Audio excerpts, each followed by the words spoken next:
Looking for a freestyle moment. Okay, so hello, thank you everyone for joining us today. It is just, I can't even express how wholesome it is to have such a beautiful bunch of people, lovely, colourful colours all around, smiles, and making the effort to support us and come out today. It really is, it's magical stuff, I think, well, I can only speak my own experience, but maybe you can resonate with me that when you were diagnosed, obviously the first thing isn't exactly, oh, I'm delighted, this is great, yeah, I can master this, no problem, and all this, that attitude, right? And thinking of going into a room of people living with the same condition as yourself, it can be very, very daunting. I know personally, I'm 20 years diagnosed this year. I was diagnosed at 14, and it took me 10 years, maybe 12, to go into my first space of other people living with multiple sclerosis.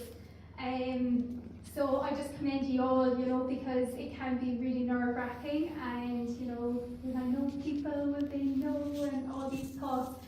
So thank you all for coming out today. Really appreciate it.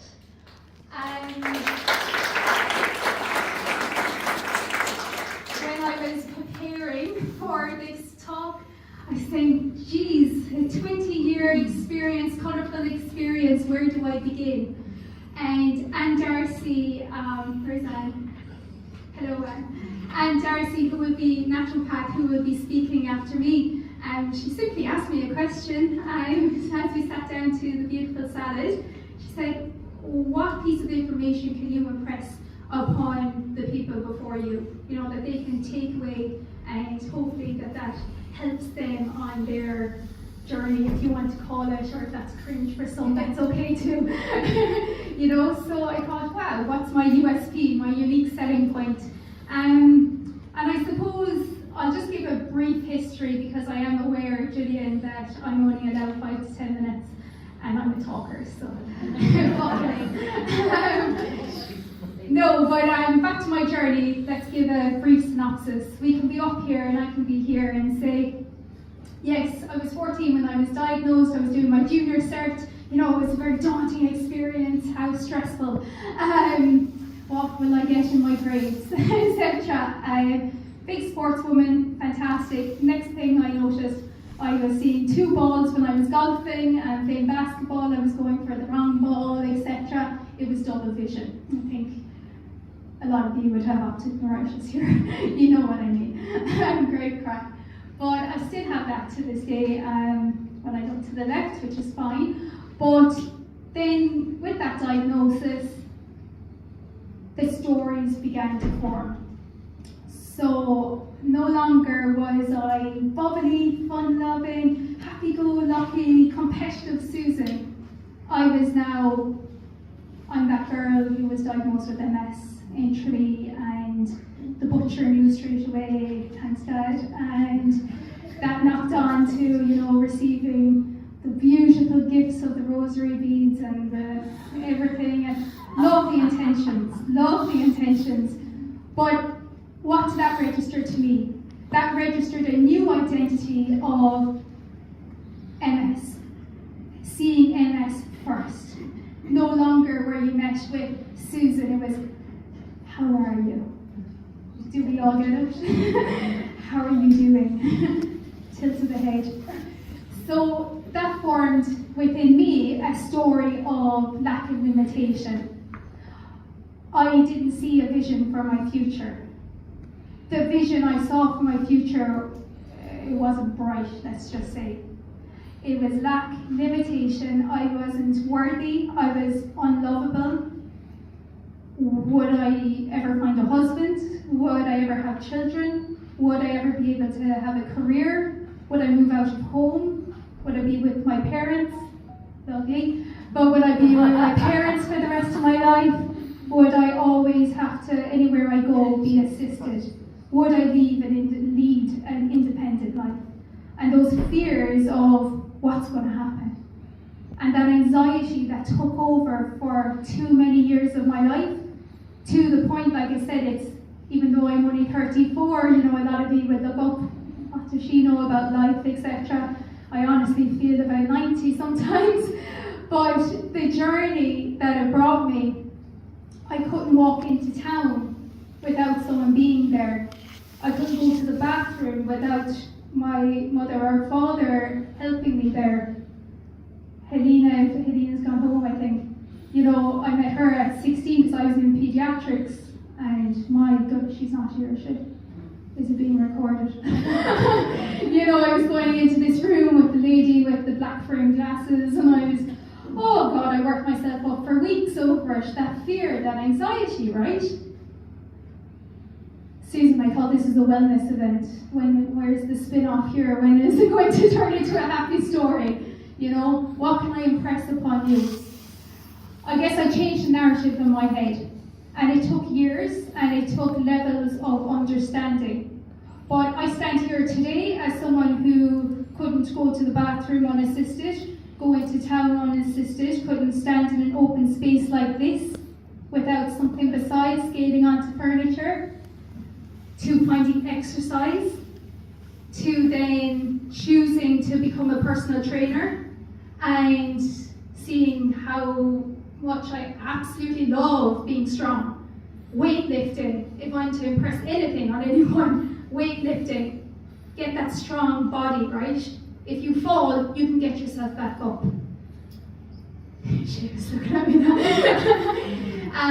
So I worked with MS Ireland for a while doing exercise. Then I found my mindset. Had fabulous medication, it worked really well. Thankfully, learned how to walk again, became the personal trainer. And then I went to a mindset seminar, similar to Jerry standing up here at the top of the room. And all it took was one idea.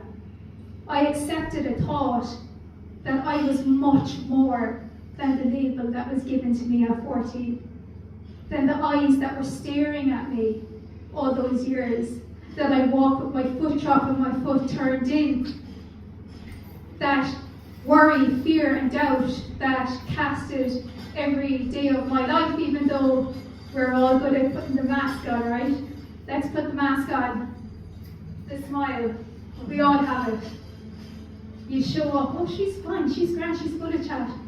No one saw the beneath the scenes, behind the scenes. And I guess I went to that seminar, and that person who gave that seminar literally birthed his belief in me that I am worth more than just to allow myself, submit myself to this label. So what did I do with that? I learned about the mind. The speakers today, they have spoken about the mind from the get-go, the mind-body connection. Your mind can literally not tell the difference between what is real and what is imaginary. So I want to offer you a token to go away with. Reflect. How do you speak to yourself all day long? What stories do you tell yourself about you, your potential, and your life? There was no way that I would be up at the top of this room today if I continue telling myself that you're not worthy of doing that, you're a joke, people laugh at you, no one takes you seriously, people just feel sorry for you. They're allowing you this opportunity because they pity you. Okay, you're going to be in this scenario for the rest of your life, you're not really going to amount to anything. Or, do I wake up and say, Jesus, today's a great day, isn't it? It's a fantastic day out there, yeah, the sun is shining. Do I want to be listening to the news talking about the latest government thing? Absolutely not. And that's where the piece of the personal responsibility. What do you consume each day? And really reflect on this, even write that down. Like, what information am I consuming each day? Because you are simply the sum effort of your thoughts. If you spend all day with this lack of worth, oh, I can't walk today, oh, I feel so tired, oh, I have a headache, Oh, I have my eyes. Oh, it's easy for them. Oh, like it was cold there earlier and I literally was dragging my leg and we had to turn off the aircon. You know, and things like, if we focus on that, it's like Tony Robbins. Does anyone know Tony Robbins here? Yeah, it's like, where focus goes, energy flows. So what are you consuming? What are you focusing on? And if it's not empowering you, then change it. Change it, because as Jerry spoke about Viktor Frankl, you know, in the concentration camp, like it's the ability to choose one's own way, like the attitude of gratitude, and it's so overused. If you're not expressing, you're suppressing. So if you're having a worry, if you're having a fear, if you're doubting your potential, if you're lost and you don't know what your identity is, and you're playing that music all day long, guess what? What are you going to amount to? Not much. Not much. You're not going to wake up with a smile. It's just not going to happen. But you have the personal responsibility and choice in every moment to decide, how do I want to feel today? What do I want to do today? How do I want to think? There are questions that I ask myself. A vibrancy audit, I'm now a self-development coach. I work with people all over the world. It's fantastic. I create my own reality. It was just a thought in that seminar that I went and worked online and speak about the mind and work with people all over the world. And like at times I'm not a 9-to-5 gal, like I'm not, like I just don't, just not for me. And that's okay. And I chose to map out the life that I wanted and then be bold enough to go after it and have faith that you are here on purpose with a purpose. I know it's a bit preachy for some, but just take it on trust. We're not here by accident. We weren't given a diagnosis of MS just by chance. It's what you can do with that. And choosing each day to set a standard for yourself, create the environment. How do I want to live today? How do I want to experience life? And then, you know, finding the support, people will always come into your life at the right moment. You know, when you put out an intention of how you want to live your life, how you want to feel, everything else just falls into place. I kind of guided to my cousin. She's the master manifester. You know, she just has faith. It's all going to work out. What you put out is what you receive. So again, what content are you consuming each day? What material? Are you listening to the news 4 times a day? Are you scrolling on the internet all day, every day? Are you nagging? Are you gossiping? Who are you to gossip about someone else? And who are you to talk ill of yourself? There's a thing called your self-image. It's your concept of self. It's what you believe is true for you and your life. And that's exactly what happened to me. I went through a self-image shift.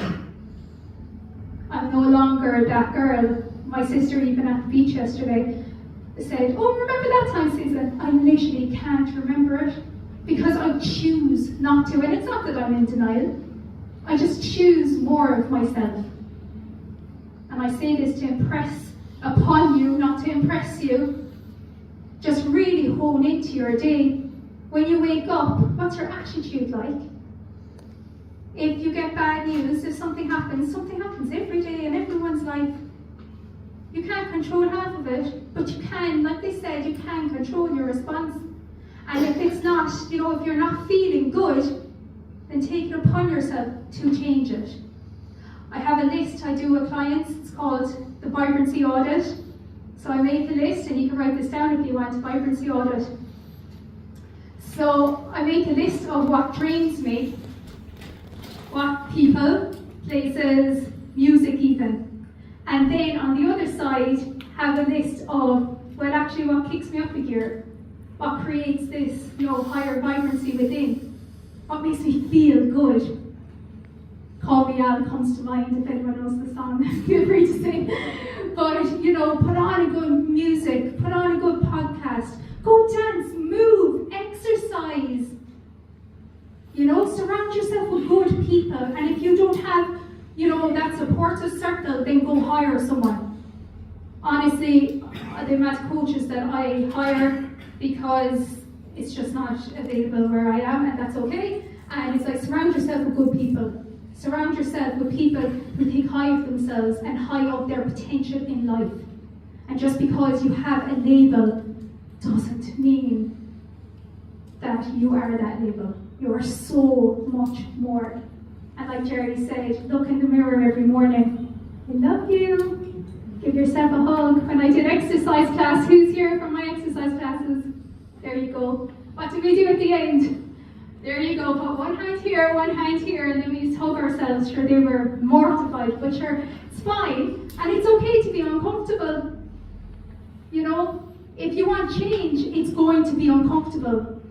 And that's okay, and it feels cringe, that's fine. And you know what? More people look at me now, and more people have discussions about me now, not because of my walking, not because of MS.